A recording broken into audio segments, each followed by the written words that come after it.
So, Jim, there's a Daily Mail article that went, I guess, viral during the week with your comments in there, but there was a lot more to it than what was quoted. I put it down to the end, so we wanted to just address it.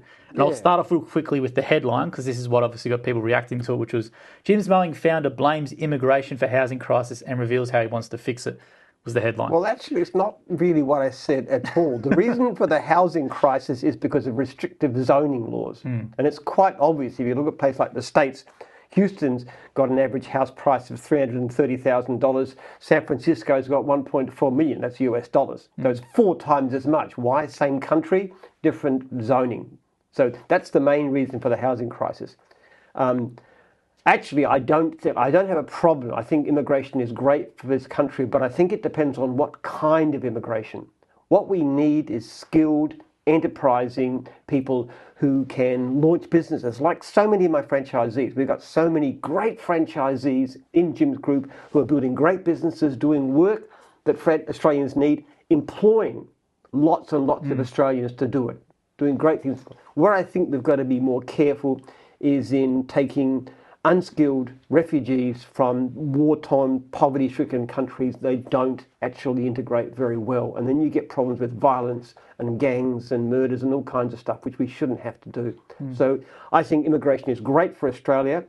We need to allow enough houses to put them in, but I think you also need to be very careful about bringing the wrong kind of people in who can't flourish in this country. Yeah, because the way the article was written was they obviously snuck in that stuff you're saying sort of towards the end, and they led off with the other sort of part to generate clicks, which is a bit... We appreciate the Daily Mail and any mainstream sort of outlet giving us the attention, but I know you just wanted to jump on and clarify that because it obviously went pretty viral online. Yeah, well, I'm a great favour. So many of my best people, the leaders in Jim's group, are immigrants. My wife is an immigrant. She employs more than 20 Australians.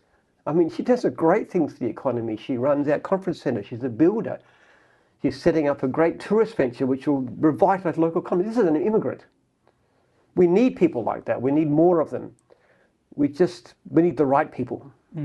Now, yeah, because you mentioned that as well in training. Obviously, in training, we have a lot of new migrants come into training as well as people who've been here doing a corporate job for many years and they shift across. So it's a bit of a mix. What would you say the mix is in training roughly these days? I'd say it's about half and half. Yeah, it's around 50-50, I reckon, yeah. Yeah, we've got a lot of new immigrants and wonderful people, wonderful men and women. And we get native-born Australians too. You tend to go by divisions. Divisions like mowing and fencing tend to attract the native-born Australians.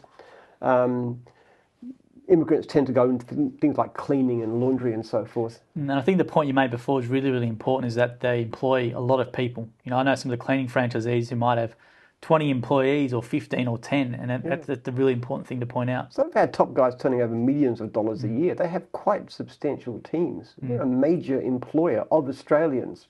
I was going to say as well, with how many numbers do you estimate? We've got around 5,500 franchisees. So how much in total do you reckon Jim's would employ or engage?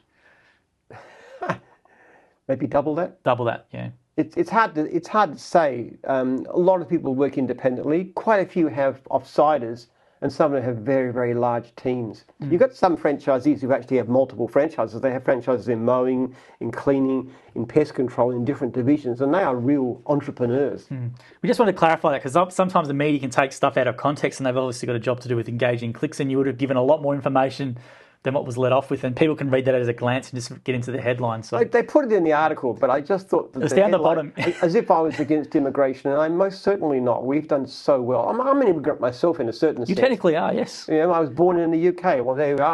I'm not proud of that. My mother was Australian, so I'm not really a whinging pom, but all the same. Yeah, but we just want to make that really clear. So thanks for jumping on with that one, Jim, as well.